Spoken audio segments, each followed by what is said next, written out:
Marvin Defoe, a Red Cliff Tribal member who is an expert traditional birch bark canoe builder, is teaching men from 4 tribes at the Saint Croix Tribal Center in Hertel how to build a traditional canoe using all natural resources.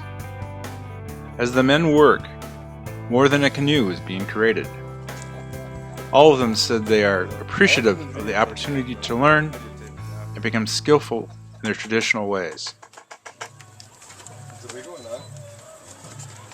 All the heaviest guys are going to get in there when it's done. Get in there and try it out. What is going on here today is the construction of the canoe, the birch bark canoe. Okay. Wigwasi Jaman. And Marvin has come down and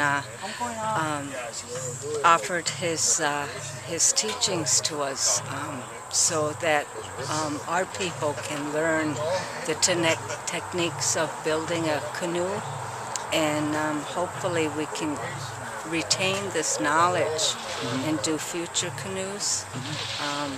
One thing I say here is that because of the Sandy Lake tragedy of 1850, I would like to have this canoe go across that lake to signify and to remember those ancestors that perished there. And I think it would be a very great honor for us to be able to do that for our ancestors in a birch bark canoe, because that was the original means of transportation for our people back then. So I think it's very important for us here to learn this technique again and to retain it with us, because this the construction of the birch bark canoe was just about lost to our people here. I don't recall anybody that knows now how to build it from beginning to end. We did have somebody years ago that used to make small birch bark canoes for us, just for like decoration and museum pieces. But this is a very big honor for us, because for the construction of it is in the original form that it was a long time ago. Must be getting a little dull. Yes, Thumper. Hey, canoe, like that. Go up there and head in. See now, look at here now, watch. I'm going to show you. You try it. See this here? You know what that is? It's a thunderbird. Right there. See the wings? See the wing right there? There's a whole story I could tell you about that, but I can't. I'll tell these guys. I just wanted to show that to the public. That this, like I said earlier, this birch bark is very sacred to the Chippewas. Birch bark is. There's reasons why. But that's one of them. Oh, this is just the root. And So you're trying to just get it to a certain thickness? this part was rough. See, like this is the bottom part. Then you got to take that, strip that down, and get it kind of smooth. And after I get that all done, I'm gonna strip it down so it's kind of a little bit thinner, but still it's thick. And this was the back side, so it just peeled off. We boiled it, and all the bark came off. Okay, so Like that. See, when This is it's what done, you're looking for? yep, it's gonna look like that. Then we can tie.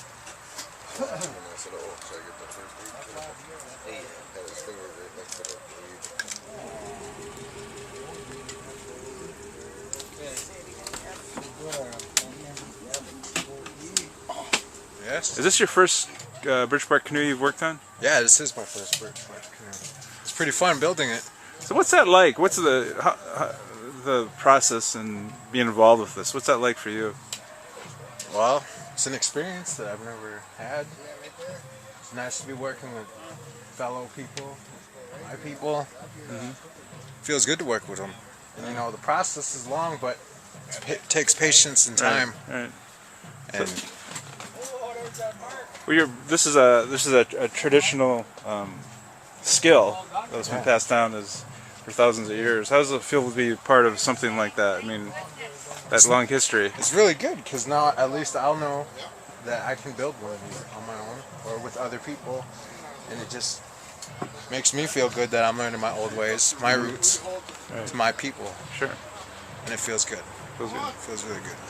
It looks like it's going to be a really beautiful canoe when it's built. I hope it's beautiful when we get done with it, because then I know that I built a beautiful canoe. Right. Well, thank you. Yep. Wonderful.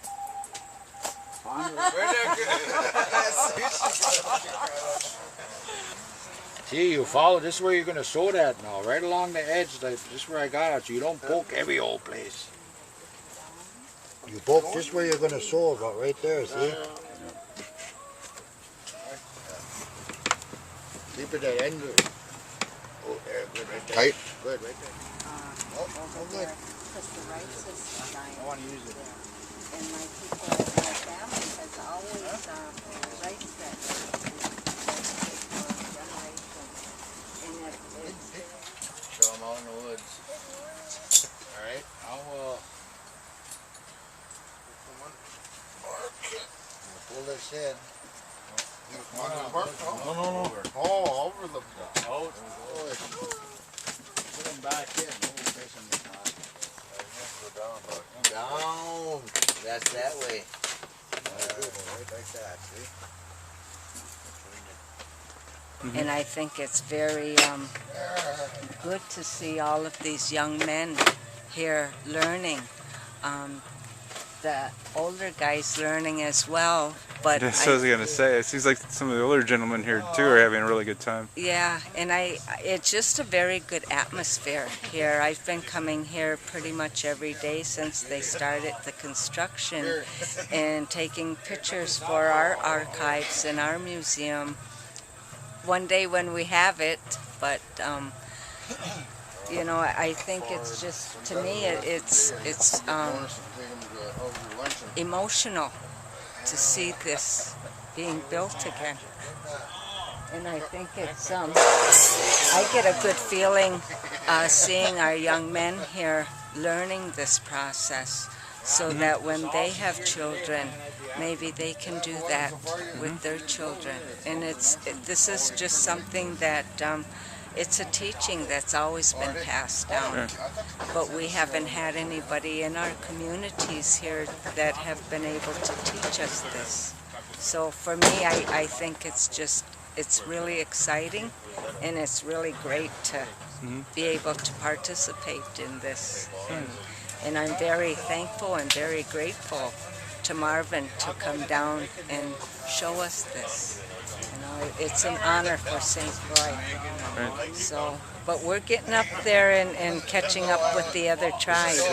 It looks like it's going to be it's you know, just laid out there on the ground like that. It just looks very, I don't know what's the word I'm looking for. Interesting. Interesting, but it's